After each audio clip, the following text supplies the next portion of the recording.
السلام عليكم متابعينا الأعزاء. هيئة البيعة في المملكة العربية السعودية تصدر قرارا مفاجئا للسعوديين والأمير محمد بن سلمان مبايعة الأمير متعب بن عبد الله نجل الملك السعودي الراحل عبد الله بن عبد العزيز وليا للعهد بدلا من الأمير محمد بن سلمان. لكن قبل البداية لا تنسوا الضغط على زر اللايك والاشتراك في القناة وتفعيل جرس التنبيهات ليصلكم كل جديد. أصدرت هيئة البيعة في المملكة العربية السعودية قرارا مفاجئا للسعوديين والأمير محمد بن سلمان، والذي يقضي بمبايعة الأمير متعب بن عبد الله نجل الملك السعودي الراحل عبد الله بن عبد العزيز وليا للعهد بدلا من الأمير محمد بن سلمان. وقالت مصادر سعودية معارضة أن الهيئة اجتمعت بشكل عاجل بعد الممارسات الأخيرة بحق الأمراء من قبل الأمير محمد بن سلمان، وقررت عزله ومبايعة الأمير متعب وليا للعهد.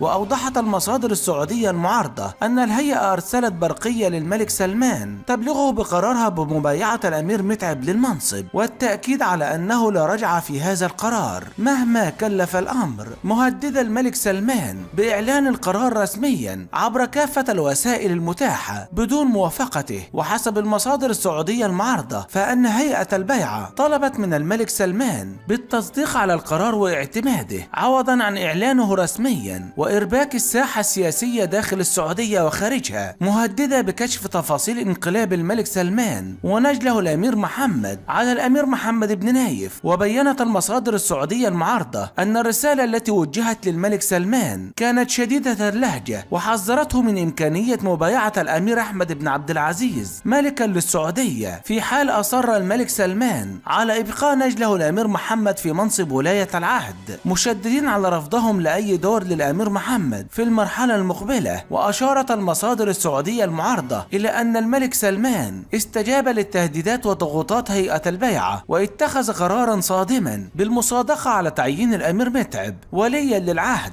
وعزل نجله الأمير محمد، مشددة على أن القرار سيدخل حيز التنفيذ في بداية العام القادم. يذكر أن الأمير متعب هو نجل الملك الراحل عبد الله، وتولى في عهد والده وزارة الحرس الوطني وكان يهيئ نفسه للوراثة. وبموجب أمر ملكي أصدره عمه الملك سلمان بن عبد العزيز الأمير متعب الثاني، ولد في 12 أكتوبر سنة 1953، وزير الحرس الوطني السعودي السابق وعضو سابق بمجلس الشؤون السياسية والأمنية بالمملكة العربية السعودية، وهو ثالث أبناء ملك المملكة العربية السعودية الراحل الملك عبد الله بن عبد العزيز من زوجته الأميرة منيرة بنت محمد العطيشان التميمي. ولد في قرية العليا شمال المملكة العربية السعودية، وقضى فيها قرابة 3 سنوات. تلقى تعليمه الابتدائي والمتوسط والثانوي في الرياض، التحق بجامعة الملك سعود بالرياض لمدة عام دراسي واحد، ثم قرر دخول المجال العسكري.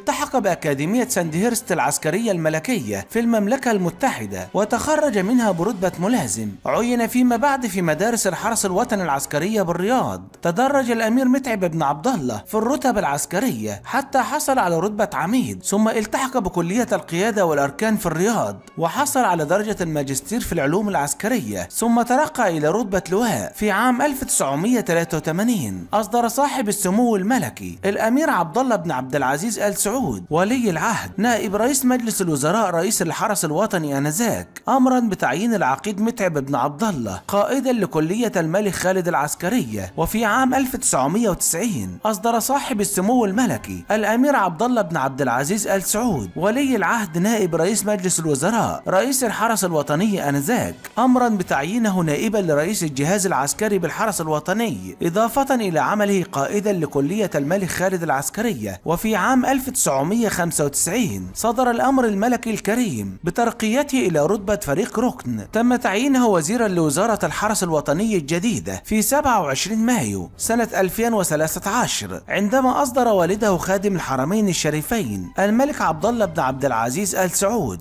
أمرا ملكيا بتحويل رئاسة الحرس الوطني إلى وزارة باسم وزارة الحرس الوطني، وتعيين الأمير متعب بن عبد الله وزيرا للحرس الوطني، وأعفي من منصبه في 4 نوفمبر عام 2017، متزوج من الأميرة جواهر بنت عبد الله بن محمد ابن عبد العزيز ابن سعود آل سعود، وأنجب الأميرة صبا متزوجة من الأمير فهد بن محمد بن عبد الله، والأميرة نوف متزوجة من الأمير فيصل بن فهد، والأمير عبد الله متزوج من الأميرة سارة بنت عبد الله، والأميرة زينة متزوجة من الأمير بندر بن خالد، والأمير سعد، والأمير خالد. كان الابن الأقرب إلى قلب والده. ذكرت صحيفة لفيغارو الفرنسية وبحسب وكالة رايترز يملك الأمير متعب مصالح اقتصادية تشمل ملكية فندق أوتيل ديكريون الراقي في وسط العاصمة الفرنسية باريس، اشتراه بمبلغ تقدر قيمته 354 مليون دولار. وكان الأمير متعب بن عبد الله أول الخارجين من الريس كارتون في الرياض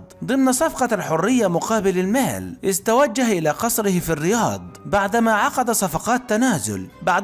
صفقات تنازل بموجبها عن أموال وممتلكات مقابل الإفراج عنه. وتوصل الأمير متعب بحسب مصادر صحفية إلى تسوية سياسية واقتصادية مع السلطة السعودية التي أصبحت بيد ولي العهد محمد بن سلمان الحاكم الفعلي للبلاد. وفي تفاصيل هذه الصفقة فأن من تولى تنسيق الصفقة أو التسوية بين الأمير متعب والسلطات السعودية كان شقيقه الأمير عبد العزيز بن عبد الله نائب وزير الخارجية والابن الخامس من أبناء الملك الراحل عبد الله، والذي قالت مصادر أنه فر إلى فرنسا خوفا من الملاحقة وللحصول على وضع تفاوضي أفضل مع السلطات السعودية. وذكر مصدر من داخل المعارضة السعودية أن الأمير متعب لم يتحمل تكلفة فدية خروجه وحده، بل أن أشقائه وشقيقاته وحاشيته دفعوا مبالغ متفاوتة، مشيرا إلى أن المبلغ الإجمالي للأراضي والأموال النقدية المتنازل عنها من قبل متعب وحاشيته وصل إلى 10 مليارات دولار، منها فنادق الأم الموجودة في فرنسا وأراضيه الممتدة في المناطق السعودية، وتضمنت جانبا سياسيا تمثل في عزل متعب عن كافة المناصب العسكرية والإدارية التي يحملها وابتعاده عن العمل السياسي نهائيا، مع تقييد حركته بين أماكن إقامته وإقامة إخوته في الرياض وجدة، وابتعاده عن الحاشية المؤيدة له والتي صنعها طوال فترة تواجده كوزير للحرس الوطني الذي يعد أحد أكبر الأجهزة العسكرية في البلاد. هذا وقد كشفت مصادر سعودية تفاصيل مثيرة عن كيفية إقدام ولي العهد والحاكم الفعلي للمملكة الأمير محمد بن سلمان على تركيع كبار الأمراء والمسؤولين بعدما جرى في فندق الريتز كارتون